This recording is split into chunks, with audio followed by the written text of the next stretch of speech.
एक लड़का था 11 साल का, उसका नाम था ओकायो। ओकायो ने बचपन से सिर्फ और सिर्फ एक ही सपना देखा था। उसका सपना था उसको मार्शल आर्ट में नंबर 1 बनना है। और मार्शल आर्ट में नंबर 1 बनने के लिए 11 साल की उम्र से उसने घर वालों का जीना आराम कर दिया। घर वालों को हर बार जब देखता तो एक ही बात बोलता कि मुझे मार्शल आर्ट में नंबर 1 बनना है और मेरे गुरु है वहां जाकर कुछ शिक्षा लेनी है। अब घर वालों को भी लगता था कि चलो बच्चे का सपना है बचपन से एक ही मार्शल आर्ट में नंबर बनना है, हम इसका दाखिला इसके मार्शल आर्ट स्कूल में करवा देते हैं। अब घर वालों ने जिद की आदत के झुक के ले जाने लगे उसको मार्शल आर्ट में। जिस कार से वो लोग जा रहे थे अनफॉर्चुनेटली उस कार का एक्सीडेंट हो गया और उस कार के एक्सीडेंट में ओकायो ने अपना एक लेफ्ट हैंड है बाजू से खो दिया। यहाँ से उसका हाथ डॉक्टरों को काटना पड़ा। घर वालों का दिल टूट गया। घर वालों को लगा हमारे बच्चे ने बचपन से सिर्फ एक ही जिद की थी कि इसको मार्शल आर्ट में नंबर 1 बनना है। अब हमारा बच्चा कभी भी मार्शल आर्ट में नंबर 1 तो क्या मार्शल आर्ट सीख ही नहीं पाएगा। लेकिन इस बात से ओकायो को कोई फर्क नहीं पड़ा। उसने अपनी जिद जारी ही रखी, मुझे मार्शल आर्ट में नंबर 1 बनना है, मेरा दाखिला मार्शल आर्ट स्कूल में करवा दीजिए। घर वालों तो पहले तो उसको बहुत समझाया कि बेटा नहीं हो सकता ऐसा। बाद में क्या हुआ कि ओकायो जब माना ही नहीं तो घर वाले बोलते कि चलो आप नहीं हम करवा देते हैं इसका दाखिला। बाद में क्या हुआ उसको अपने आप समझ में आ जाएगा। ऐसा करने के बाद क्या हुआ जब उसका दाखिला करवाया उसके गुरु ने पहले दिन, जो कि पूरे उसके देश के नंबर 1 गुरु थे, पहले दिन उसको एक किक सिखाई और उसको बोला जा जाकर एक किक प्रैक्टिस कर। वो गया, किक सुबह से लेकर शाम तक प्रैक्टिस की, वापस गुरु के पास गया और गुरु के पास जाके क्या बोला, सर मैंने ना आज पूरा दिन प्रैक्टिस कर ली है, आप मुझे दूसरी किक सिखाइए। गुरु ने बोला कि नहीं, जब तक मैं तुमको एक किक एकदम परफेक्ट तरीके से प्रैक्टिस करना नहीं सीख लेता तब तक मैं तुमको दूसरी किक नहीं सिखाऊंगा, जाके प्रैक्टिस करो। ओकायो ने प्रैक्टिस करना चालू किया। 7 दिन लगातार उसने उस किक की प्रैक्टिस करते रहा। 7 दिन प्रैक्टिस करने के बाद क्या हुआ, वापस अपने गुरु के पास गया। गुरु के पास जाके बोला कि मुझे 7 दिन हो गए प्रैक्टिस करते हुए, बाकी के स्टूडेंट को मैं देख रहा हूँ कि आप बाकी भी किक सिखा रहे हो, मुझे भी सिखाइए। गुरु ने कहा कि नहीं, जब तक तुम एकदम परफेक्ट तरीके से नहीं कर लोगे तब तक मैं तुम्हें दूसरी किक नहीं सिखाऊंगा। ओकायो ने ठीक है, अब बहुत अच्छी प्रैक्टिस करता हूँ। लगातार ओकायो ने 1 महीने तक प्रैक्टिस की। 1 महीने तक प्रैक्टिस करने के बाद भी उसके गुरु ने उसको दूसरी किक नहीं सिखाई। गुरु के पास गया और बोला एक महीना हो गया मुझे, अब तो कुछ नया सिखाइए आप मुझे। गुरु ने बोला कि नहीं, 1 महीना हो रहा है या कितने दिन हो रहे हैं, तब मैं तुम प्रैक्टिस करते हुए एकदम परफेक्ट नहीं पालूंगा, मैं तुमको किक नहीं सिखाऊंगा। ओकायो को प्रैक्टिस करते करते पूरा 1 साल बीत गया।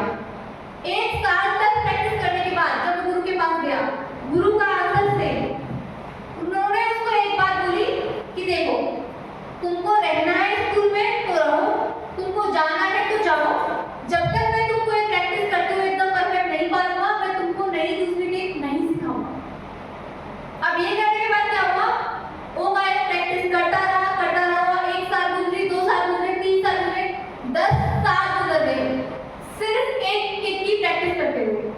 ओकायो 10 साल तक एक ही किक की प्रैक्टिस करता रहा। फाइनली वो दिन आया जब उसको अपनी जिंदगी में अपना वो एग्जाम देना था जहां उसको मार्शल आर्ट में नंबर 1 घोषित करने का अवसर था उसके पास। अब वहां पे मैच शुरू हुआ, प्रतिस्पर्धा शुरू हुई। तो वहां पे 4 राउंड होने थे।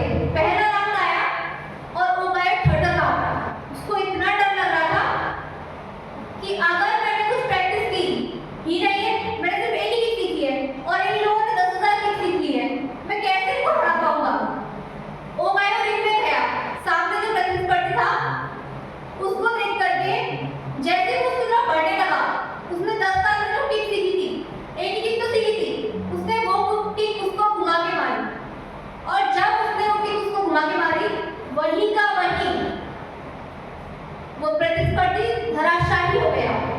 और जैसे ही वो गिरा, गिरने के बाद ओकायो को शॉक लगा कि क्या हुआ अचानक से, ये कैसे गिर गया, मुझे तो समझ ही नहीं आया, मैंने सिर्फ एक ही किक सीखी है। सेकंड राउंड हुआ।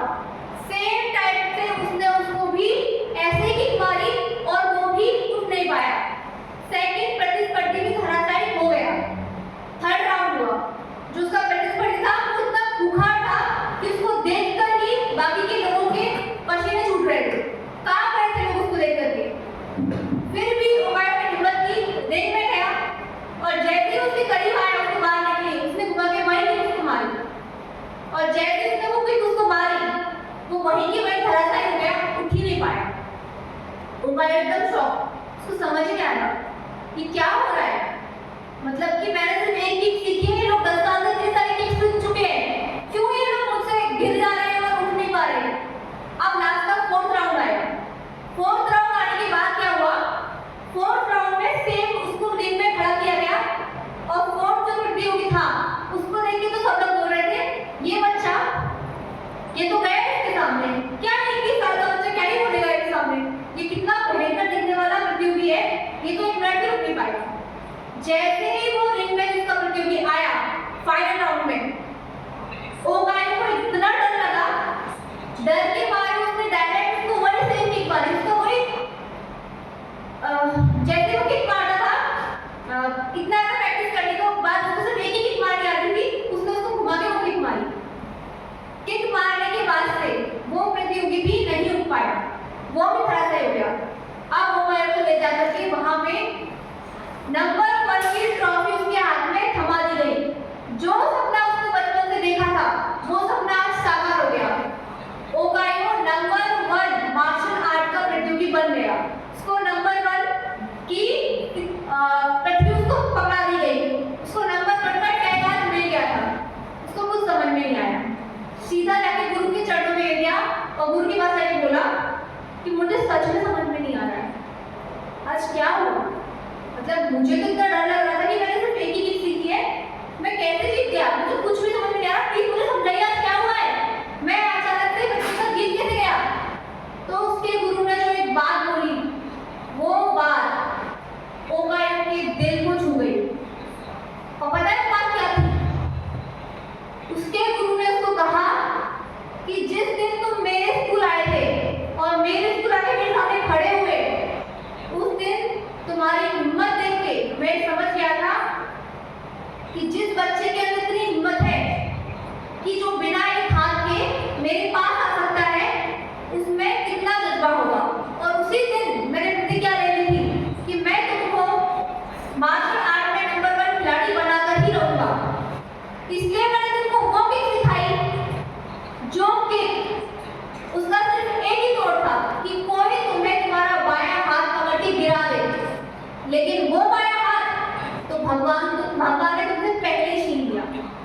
इसलिए उस किक में तुमको हराया जाना पॉसिबल ही नहीं था और उस किक की मैंने तुमसे 10 साल तक प्रैक्टिस करवाई ताकि उस किक को तुमसे अच्छा पूरी दुनिया में कोई मार ना पाए। और वही वजह है कि आज तुम नंबर 1 मार्शल आर्ट के खिलाड़ी बन गए हो। तो इस कहानी से हमें क्या शिक्षा मिलती है कि हमारा कोई भी लक्ष्य हो दुनिया में, और चाहे सारी दुनिया हमको कहे कि लक्ष्य इम्पॉसिबल है, ये हो ही नहीं सकता, जैसे ओकायो को कहा गया कि तुम्हारा तो एक हाथ ही नहीं है, तुम कैसे बन सकते हो मार्शल आर्ट में एक्सपर्ट, नहीं बन सकते।